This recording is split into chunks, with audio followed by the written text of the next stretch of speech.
இன்னைக்கு நம்ம மூவி ரிவ்யூவில் பார்க்க போகிற படம் வந்து களம் காவல். மூவி ரிவ்யூ போகிறதுக்கு முன்னாடி நம்ம சேனலை லைக் பண்ணுங்கள், ஷேர் பண்ணுங்கள், சப்ஸ்கிரைப் பண்ணுங்கள் கைஸ். படத்தோட கதைக்களம் பார்த்தீங்கன்னா 2005 காலகட்டத்தில் நடக்கிற மாதிரி கதைக்களம் ஆரம்பிக்குது.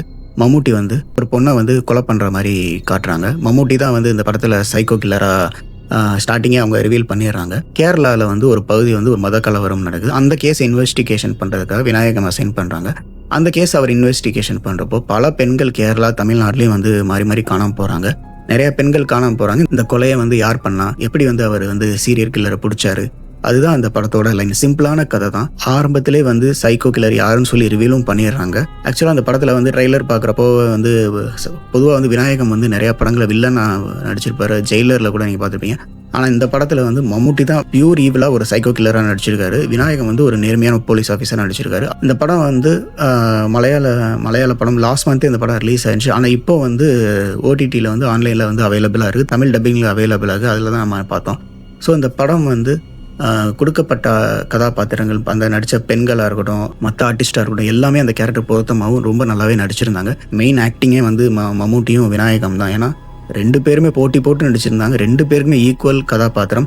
இந்த இதில் வந்து அவர் வந்து இந்த மாதிரி ஒரு கதாபாத்திரம் வந்து நடிக்கிறது வந்து ரொம்ப பெரிய விஷயம். அதை வந்து சூப்பராகவே பண்ணியிருந்தார். கடைசி வரைக்குமே ஒரு பியூர் ஈவிலாகவே அவர் நடிச்சிருந்தார். விநாயகமும் அவர் இன்வெஸ்டிகேஷன் பண்ணுற விதமாக இருக்கட்டும், அவரும் வந்து அந்த கேரக்டருக்கு வந்து நல்லாவே பண்ணியிருந்தார். இந்த படம் வந்து ஒரு ஸ்லோ பர்ன் த்ரில்லர் தான். ஆனால் எந்த இடத்துமே படம் வந்து போர் அடிக்கல. அடுத்தடுத்த சீன் என்னன்ற மாதிரி தான் போச்சு. இன்ட்ரோவில் அந்த ட்விஸ்டாக இருக்கட்டும், கிளைமேக்ஸில் ஒரு ட்விஸ்டாக இருக்கட்டும், எல்லாமே நல்லா இருந்தது. இந்த படத்தை சினிமாட்டோகிராஃபி, பேக்ரவுண்ட் ஸ்கோரிங் எல்லாமே ரொம்ப நல்லாவே இருந்தது. படத்தோட டியூரேஷன் பார்த்திங்கன்னா 2 hours 15 minutes தான் அந்த படம். அண்டு இந்த மைனஸ் பாயிண்ட் பார்த்திங்கன்னா இவர் ஈஸியாக வந்து அடுத்தடுத்த பெண்களை டக்குன்னு ஏமாத்துற மாதிரி காட்டுறாங்க. ஸோ அது ஒரு டீட்டெயிலிங்காக இல்லை.